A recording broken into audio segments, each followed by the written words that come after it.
Youpi! On est rendu à la fin. Ceci est officiellement le dernier vidéo. Alors, allons-y tout de suite. Question 22. Quelle est la valeur adaptative d'un mulet qui est un hybride stérile? Donc là, il faut le savoir qu'un mulet, c'est un hybride entre un cheval et un âne. Euh, Ce qui me permet de te rassurer, là, les questions qu'on est en train de faire ici, là, il n'y en a pas de... Comment dire? C'est pas qu'il n'y en a pas, mais ce sont pas des questions... Ce sont des questions à l'examen et dans le travail que je sais que tu es en mesure de répondre si tu as suivi les explications que je t'ai données dans ces vidéos-là. Euh, donc voilà, tu vas le constater par toi-même, mais c'est une évaluation qui est juste, mais que je te mets pas devant des trucs inconnus. Là. Donc je me serais pas attendu à ce que tu sois capable de répondre à tous ces exercices-là par toi-même, chez toi, même en classe, je t'aurais donné ces exercices-là avec des explications dans un contexte. Puis dans le fond, ce que je veux dire, si je résume, là, c'est que ces exercices-là sont faits pour apprendre la matière. Pas tellement, ça reflète pas tellement, en tout cas, ce ne sont pas toutes les questions certainement ici qui sont des bonnes questions, qui seraient des bonnes questions pour t'évaluer. On va y aller avec des questions plus simples, plus fondamentales, qui cherchent à valider si tu as compris les concepts. Pas si tu sais c'est quoi un mulet puis un hybride stérile. Bon. Donc, toujours est-il que là, on va l'apprendre en faisant cet exercice-là. Donc, c'est une espèce d'hybride. On peut avoir là, différents types d'hybrides dans la nature, mais bien souvent, ils sont stériles, pour des raisons qu'on n'aura pas le temps d'explorer vraiment. Mais l'idée, c'est que tu combines des bagages génétiques, des bagages génétiques de deux espèces différentes, rapprochées, mais quand même différentes. Souvent, il va y avoir des incompatibilités au niveau des chromosomes, puis ça va donner des phénotypes particuliers, puis très souvent qui ne sont pas capables de se reproduire. C'est ce que ça veut dire stérile. Donc un mulet, c'est un animal qu'on a fabriqué par un croisement de deux espèces différentes, mais les mulets ne sont pas capables de se reproduire entre eux. C'est ça. Donc, c'est quoi la valeur adaptative? Qu'est-ce qu'on veut dire par ça, la valeur adaptative? Ben, elle est nulle, la valeur adaptative. Est-ce que cette espèce-là, hybride, va avoir un potentiel pour évoluer, s'adapter au changement de l'environnement? Est-ce que la descendance de cette espèce-là va être capable de survivre aux défis de l'évolution? Ben non, parce qu'elle n'est pas capable de se reproduire. Donc, c'est pas long à répondre comme question. On va y aller avec ça. Il n'y en a aucune, car la valeur adaptative inclut la contribution reproductive à la génération suivante et qu'un mulet est stérile par définition. Donc, en fait, la valeur adaptative, on va considérer dans notre cas que c'est essentiellement le, la, la valeur des allèles qu'un individu peut contribuer dans la lignée future de son espèce. Donc, un parent a une bonne valeur adaptative. Un individu qui ne se reproduit pas a une faible valeur adaptative. Je ne suis pas en train de vous faire un message pour votre vie personnelle, là, mais c'est du plan de l'évolution sur le plan biologique. Un organisme qui réussit à se reproduire laisse sa marque sur le futur de cette espèce, puis a donc une valeur adaptative. Ok, super, on en a une de fait, il en reste 4. Expliquer pourquoi la sélection naturelle est le seul mécanisme évolutif qui entraîne continuellement une évolution adaptative. Donc, je pense que on en a parlé déjà pas mal, mais si on résume en gros le concept, là, avant d'aller voir la réponse, on a vu que la sélection naturelle, elle va favoriser les phénotypes et donc les génotypes qui sont avantagés dans un environnement à un moment donné. L'environnement peut changer, puis tout à coup, la sélection naturelle va favoriser d'autres génotypes. Mais l'idée est que c'est une force qui va tendre à favoriser certains génotypes bien adaptés au détriment de d'autres génotypes moins bien adaptés. Donc, d'où son caractère adaptatif. On va aller voir la réponse en 23.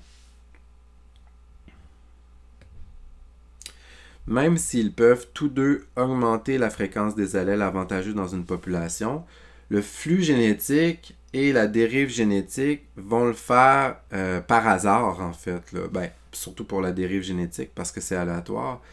Puis le flux génétique, c'est une force qui peut effectivement amener des allèles intéressants dans une population, mais ils peuvent aussi diminuer la fréquence d'allèles avantageux ou même augmenter celle des allèles dommageables. Tu vois, le flux génétique, ça peut être un cadeau empoisonné, hein, où est-ce que finalement on a des allèles défavorisés qui s'invitent dans une population et puis là font diminuer en fréquence relative les allèles avantageux qu'on avait tout à l'heure et donc rendre la population plus vulnérable en fait. Donc, seule la sélection naturelle produit constamment une augmentation de la fréquence des allèles qui améliore la survie ou la reproduction. Donc, ici, là, le concept, là, c'est des allèles avantageux. La sélection naturelle favorise ces allèles-là. La sélection naturelle est donc le seul mécanisme qui entraîne constamment une évolution adaptative. On va considérer que cet énoncé-là est coché. Prochaine question. Imaginez une population dans laquelle les hétérozygotes, pour un locus donné, ont un phénotype extrême, être plus gros que les homozygotes par exemple, qui leur confère un avantage sélectif. Oh, j'ai une bonne nouvelle, c'est vrai, cette question-là était... il reste 2 questions. Donc, imaginons qu'ils ont un avantage sélectif. Dans une telle situation, s'agit-il de sélection directionnelle, sélection divergente ou de sélection stabilisante? Donc, je te rappelle, il y a comme 3 types de sélection naturelle. On va avoir le phénotype ici comme ça. Puis le nombre en haut. Donc, dans une population, souvent, on va avoir une courbe, une distribution normale. Pas toujours, mais c'est un classique, disons. Si les phénotypes extrêmes sont favorisés au détriment du phénotype intermédiaire, on va avoir ici comme ça un premier type de sélection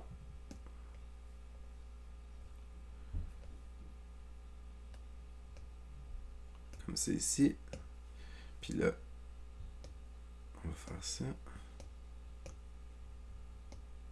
Bon, je vais l'avoir. Donc, ce qu'on disait, c'est qu'avec le temps, ça pourrait donner quelque chose comme ça, un genre de chameau. Donc, si on passe de là, puis qu'on dit que ceux-là sont défavorisés, ben, on va s'en aller, ils vont diminuer en fréquence, puis ce sont ces 2 extrêmes-là qui vont augmenter en fréquence. Donc, premier type de sélection, c'est une sélection divergente. Donc, sélection divergente. Si on a une sélection qui tend à favoriser un seul des extrêmes, on va plutôt avoir... Je sais pas si j'ai encore ça ici. Non. On va plutôt avoir ça. Copier. Coller. Puis... Enfin, je vais l'effacer ici comme ça. On va avoir une population qui va se retrouver à avoir un phénotype, tu vois, qui s'en va plus dans cette direction-là. Là. Si on favorise ceux-là, mais eux vont être éliminés. Fait que ton effet, c'est que tu vas tasser ta distribution phénotypique vers la droite. Puis ça, c'est la sélection directionnelle. Directionnelle. Finalement, donc là, ce qu'on a dit, c'est si les extrêmes sont avantagés au détriment des moyens, Si un extrême est favorisé au détriment des autres, ben ce qui reste, c'est si les moyens sont favorisés au détriment des extrêmes. Ben c'est notre troisième type de sélection naturelle ici, que je vais faire ici comme ça. Puis, on va effacer ça.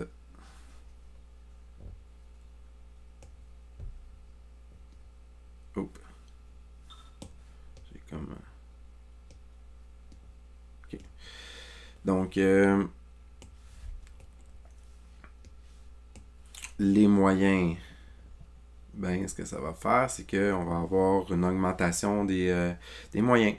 Donc, ça serait l'avantage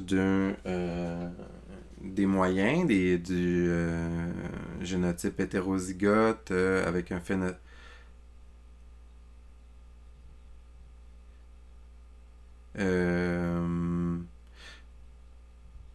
Hey, je m'en allais. Ok, non, mais c'est bon, on n'a pas répondu à la question. Là. Attendez un petit peu. Ok. Fait que ça, c'est notre troisième type de sélection naturelle. On appelle ça une sélection stabilisante. Donc, la sélection stabilisante, elle nous permet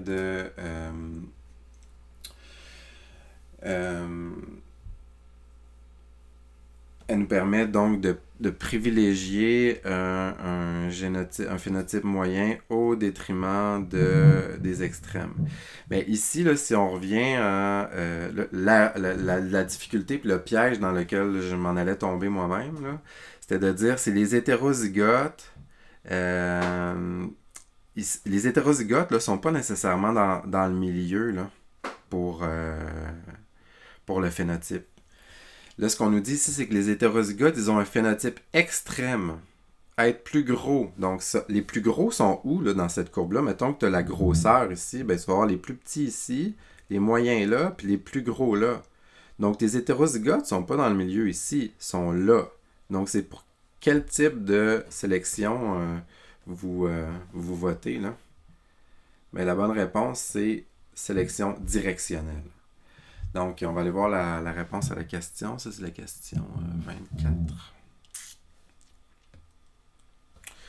Les trois modes de sélection naturelle, sélection directionnelle, stabilisante, divergente, se définissent sur le plan des avantages sélectifs de différents phénotypes et non en termes de différents génotypes. Donc, c'est un point très important. Là. Ce n'est pas les... ça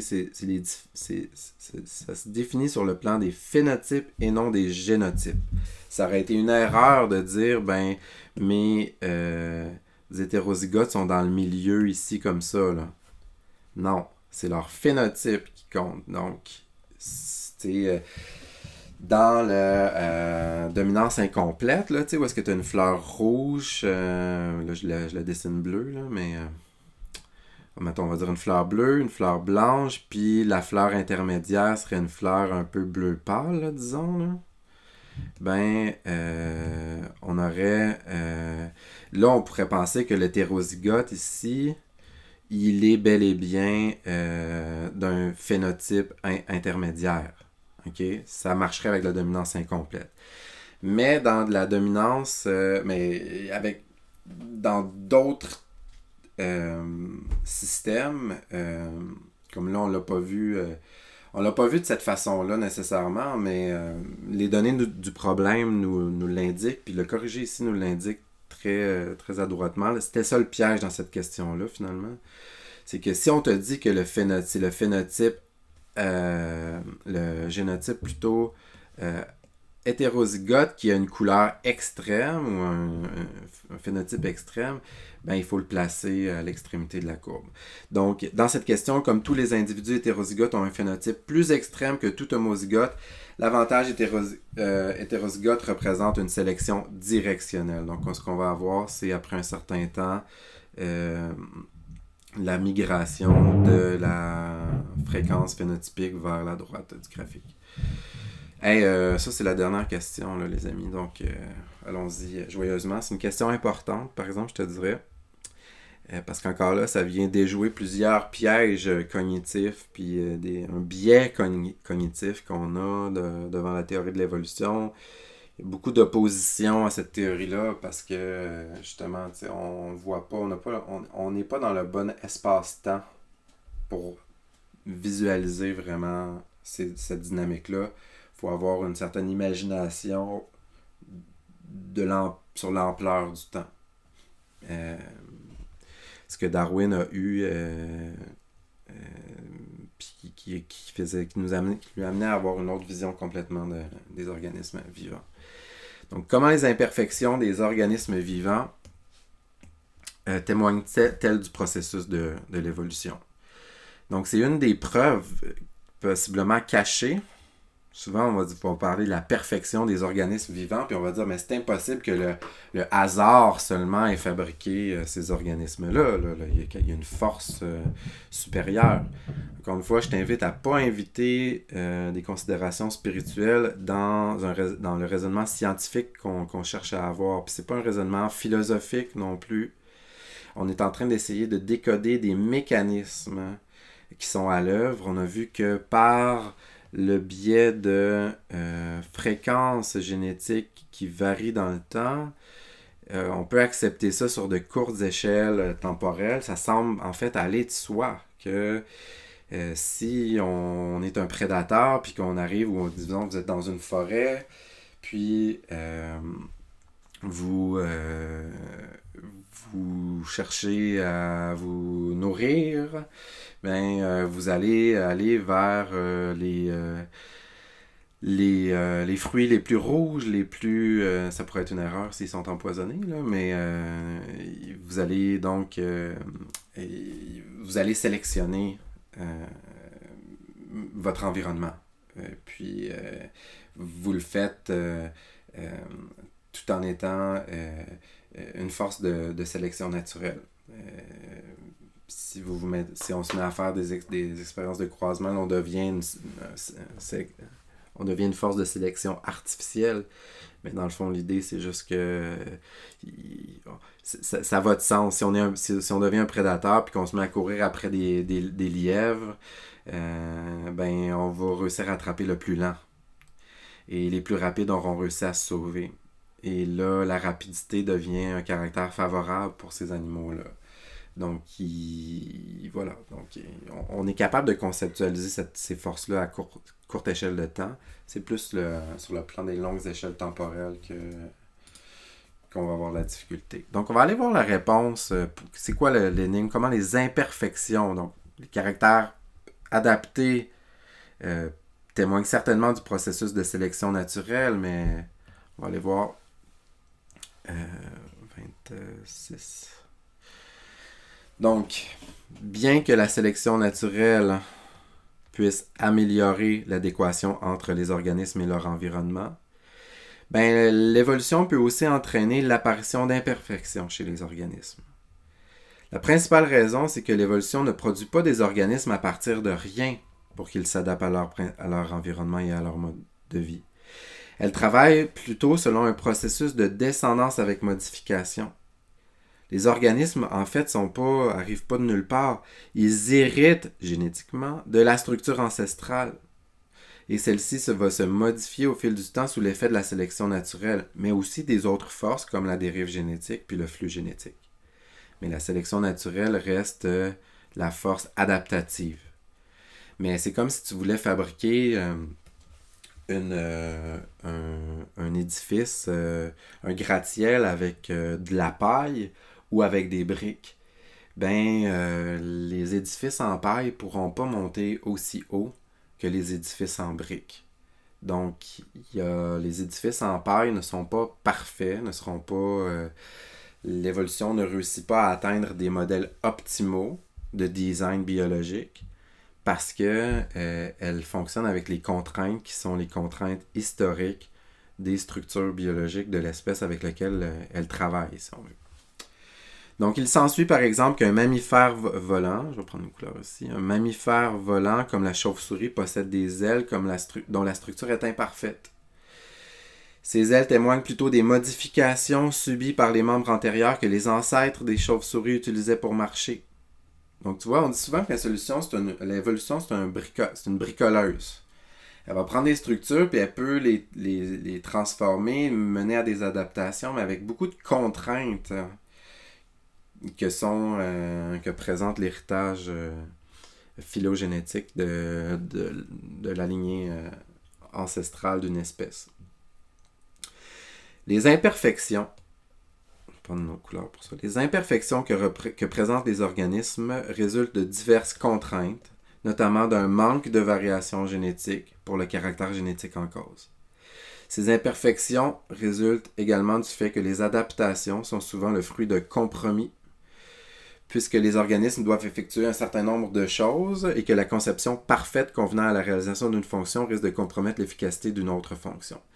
Ok, je te donne un exemple de compromis, tu sais, la taille du cerveau de l'humain. Ben, on est super hot, là, on a un très gros cerveau, on est capable de faire des choses vraiment inédites grâce à ce cerveau-là. Pourquoi pas en avoir un plus gros, t'sais, puis continuer une évolution là, jusqu'à temps qu'on devienne, qu'on soit plus intelligent que l'intelligence artificielle. En fait, c'est le cas présentement, mais on ne sait pas pour combien de temps encore. Quoique ça, c'est un autre débat. Mais donc, ben, vous le savez, il y a des contraintes, notamment à la taille du bassin des femmes. Pour donner naissance à des enfants qui ont des grosses têtes. Donc, éventuellement, dans notre lignée, le choix qui a été fait, puis je dis un choix, c'est pas conscient, c'est la sélection naturelle qui a fait ça. C'est de faire naître nos enfants plus jeunes. Donc, ils sont moins matures quand ils naissent. Pour leur permettre de naître avec une tête suffisamment petite pour que les femmes puissent donner naissance sans trop en mourir. Et ça a entraîné un compromis, c'est-à-dire que là, on a des enfants moins matures et qui demandent beaucoup de soins parentaux. Et croyez-moi, dans les dernières semaines, je n'ai pas manqué de soins parentaux, c'est-à-dire de donner de soins parentaux. Nos enfants sont moins matures, on doit les élever. Donc, il y a une grosse partie du développement, de la maturation qui se fait ex-utéro, qui va se faire à l'extérieur de l'utérus, puis qui va demander beaucoup de soins parentaux chez notre espèce. Et que ça entraîne d'autres compromis.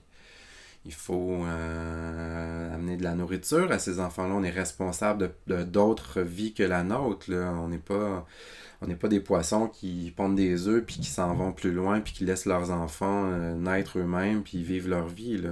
Zéro soins parentaux, bien pour plusieurs espèces de poissons qui ont des soins parentaux, là, mais vous comprenez, nous, on est les familles les parents deviennent des pourvoyeurs, des protecteurs, doivent s'assurer d'avoir de la nourriture, des ressources, un logis, doivent veiller à leur éducation intellectuelle, à leur développement physique, mental. Donc, c'est un compromis, cette histoire-là. Voilà, j'étais parti dans mes explications, mais tu vois, le monde biologique est rempli d'imperfections, mais est rempli de trésors aussi. À travers un cours très théorique où on t'a présenté les bases du fonctionnement des organismes vivants en étudiant la constitution sur le plan des molécules, en continuant avec les niveaux d'organisation hiérarchique vers les organites, les cellules, comme j'avais dit au début de la session, on n'a pas vraiment abordé les tissus, les organes, les systèmes. Ça, c'est dans le deuxième cours de biologie, que là, on va s'intéresser davantage à la biologie animale et végétale également. Mais on arrive au niveau de l'individu, les populations, les espèces ensuite. Tu retourneras voir là, ce qu'on avait fait au premier cours. On se retrouve à avoir couvert un éventail de niveaux d'organisation où tu détiens maintenant les clés pour comprendre comment le monde vivant fonctionne. Donc, encore là, tu vois, si on retournait à notre premier chapitre, là, puis on va le faire brièvement. Donc ici on a une plante grasse avec des feuilles qui contiennent beaucoup d'eau parce que c'est une plante qui vit dans le désert, tu vois, justement. les différentes propriétés de la vie. Donc l'ordre, tu vois, on a intérêt à avoir des structures organisées parce qu'on fait face à des défis environnementaux. L'adaptation évolutive, pourquoi est-ce que cette espèce d'hippocampe-là ressemble tellement à son corail? Ben, c'est pas par magie, c'est parce que c'est pas apparu du jour au lendemain. C'est toute une série, des générations et des générations d'hippocampes qui, si elles ne se ressemblaient pas tellement à ce corail-là, se faisaient dévorer et ne laissaient pas de gènes d'allèles dans la descendance. Réagir au stimulus de l'environnement, tu verras plus ça en bio 2. Même chose pour la reproduction, croissance et développement, on a vu la croissance au niveau cellulaire. Utilisation d'énergie, c'est aussi à revoir, de même que homéostasie en biologie 2. Donc tu vois, il reste quand même pas mal de thèmes, mais on a la base pour comprendre tout ça. Les niveaux d'organisation, justement. Donc l'utilisation d'énergie, ça on y reviendra. Tu vois, un exemple de compromis. Tu vois, l'aile d'un oiseau présente une forme aérodynamique. Donc, il y a un os très poreux, pour être léger, dans le fond, l'os de l'oiseau, pour lui faciliter le vol. Donc, c'est un compromis évolutif. La cellule, on en a parlé abondamment, avec son ADN, qui est à la base du mécanisme dans le fond, qui est la base du mécanisme de l'évolution, la capacité de transmettre des informations génétiques et donc un phénotype à la descendance.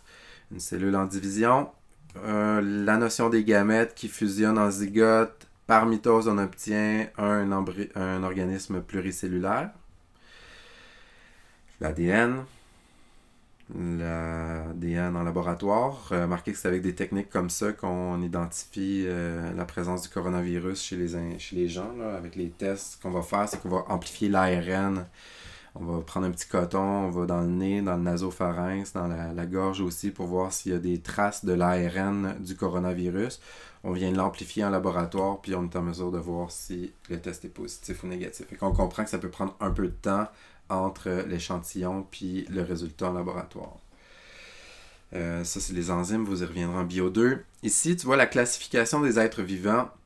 Ben, on a différents niveaux de classification, espèces, genre, famille, ordre, classe. Donc, par exemple, ici, tu as les carnivores, les ursidés, le genre Ursus, puis le nom d'une espèce, toujours en latin, Ursus americanus, l'ours noir. Parce que le latin, c'est une langue morte, donc il n'y a plus personne qui parle activement le latin sur la Terre. Donc, plutôt que de dire, bon, ben, on va appeler les espèces en anglais ou en français, ben, c'est comme une langue neutre, le latin. C'est pour ça qu'on a pris le latin. Donc, tu vois, cette espèce-là, ben, elle a des espèces proches parentes, les espèces d'ours. Après ça, on pourrait aller vers les ursidés. Là, on commence à avoir des animaux plus différents qui apparaissent. Les carnivores, donc là, on a des animaux vraiment différents, puis la famille serait plus grande que ça. Pourquoi? Ben parce qu'on sait maintenant que des espèces semblables partagent des ancêtres communs de façon plus rapprochée. Puis des espèces plus différentes, ben, partagent des ancêtres communs il y a fort longtemps. Alors, si on s'en va au niveau du règne, là, on va avoir là, des insectes, des reptiles, des mammifères, puis même des animaux comme des éponges. Ben, il y a eu un ancêtre commun à toutes ces formes de vie-là il y a fort longtemps. C'est ce que la théorie de l'évolution prédit. Puis par différentes astuces, ben, on est en mesure de déceler plusieurs traces de ces phénomènes-là dans la nature. Pas seulement avec des fossiles, mais aussi avec plein d'autres évidences. Les différents domaines du vivant, donc des formes qui s'apparentent de prokaryotes qui s'apparentent aux formes de vie plus ancestrales. Un exemple d'évolution convergente, tu vois, on a une paramécie ici qui est un eucaryote unicellulaire, puis les cils, la trachée des voies respiratoires d'un animal, par exemple, d'un mammifère. Donc, quand on fait la coupe de ce cil-là, c'est ici on en a là, dans notre trachée là, pour faire circuler le mucus qui permet d'emprisonner les poussières pour éviter d'envoyer ces poussières-là dans nos poumons. Puis les cils de la paramécie, elles lui permettent de se déplacer dans le liquide. Là. Okay? Mais quand tu fais une coupe de ça ici, on a des structures vraiment similaires.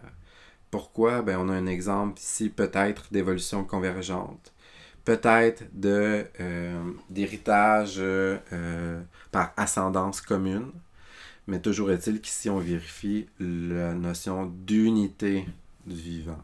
On fabrique la sélection est la sélection puis l'évolution est une bricoleuse là. Ben, on fabrique des solutions semblables pour des défis semblables.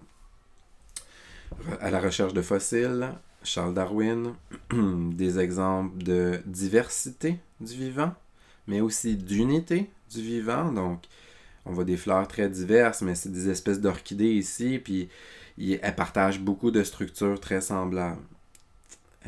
La sélection naturelle, qui nous semble un phénomène assez acceptable là, vu comme ça. L'oiseau, il va manger les bébites qu'il voit en premier. L'adaptation évolutive, ici, ce qu'on dit, c'est que les ailes de la chauve-souris ne sont pas parfaites parce qu'elles ont été développées à partir de doigts, tu vois. Donc, c'est des ailes, c'est plus une cape, en fait. C'est pas des ailes qui sont pas... Les oiseaux, ils ont pas des doigts, là, comme ça, là. Donc, c'est parce ils n'ont pas le même ancêtre, donc ils n'ont pas eu à bricoler de la même façon. Ça, on en avait parlé encore là, la notion d'évolution de Darwin. Une biologiste, Jane Goodall, qui est une fameuse biologiste, qui fait plusieurs interventions d'ailleurs sur Internet, sur YouTube. Tapez son nom, Jane Goodall. Tu sais, je vous disais de faire confiance à des autorités scientifiques. Je sais que on vit là, c'est hallucinant là, la désinformation, puis on le sait plus là. Tu sais, c'est quoi qui est l'information puis la désinformation. Donc, faites vos recherches, mais je pense que les scientifiques, puis c'est sûr que je prêche un peu pour ma paroisse, là, mais tu sais, les scientifiques osent avoir une vision du monde qui ne cherche pas à dicter nécessairement les projets politiques. Ça peut se faire facilement. Un scientifique peut traverser facilement vers des conseils philosophiques, politiques, tout ça, mais la science comme telle, le discours scientifique est à différencier des résultats scientifiques. Résultats scientifiques qui ne pointent pas vers, dans le fond, qui cherchent à établir des faits. Des faits difficiles à contester. Des faits validés, soutenus par les données expérimentales. Donc, je pense que les biologistes, puis avec la théorie de l'évolution, présentent des faits qui devraient nous guider dans nos choix politiques, philosophiques, puis éventuellement peut-être spirituels aussi. Mais j'irai pas là, c'est pas mon rôle. Reste que, dans le fond, quand on dit que des petites populations, on fait la démonstration que des petites populations sont fragiles pour les raisons qu'on a vues, ben, il faut porter peut-être attention à la protection de ces populations-là en priorité. Donc, tu vois, c'est le genre de plan environnemental qui pourrait être suggéré par des données scientifiques. Mais on est dans deux mondes ici, là, le projet politique, les décisions sociales versus les faits scientifiques. Mais l'un informe l'autre, là, donc voilà. Jane Goodall, allez voir, c'est une femme vraiment extraordinaire. Puis bon, ici, on n'ira pas vraiment dans ces questions-là, sinon pour dire que la science, c'est une activité sociale. Ça m'a fait vraiment plaisir d'être là avec vous. Ça a été difficile, le passage dans cette pandémie-là. J'espère que vous n'êtes pas trop affaiblis par tout ça. Mais je vous le disais, c'est une distribution normale, une vague. Il va peut-être en avoir d'autres, mais après la pluie, le beau temps, un jour, on va retrouver peut-être pas tout ce qu'on avait, mais on va retrouver des jours plus heureux. Donc voilà, je vous souhaite bon succès dans cette fin de session, puis bon succès pour la suite des choses. Bye bye, n'hésitez pas si vous avez des questions d'ici là. Salut!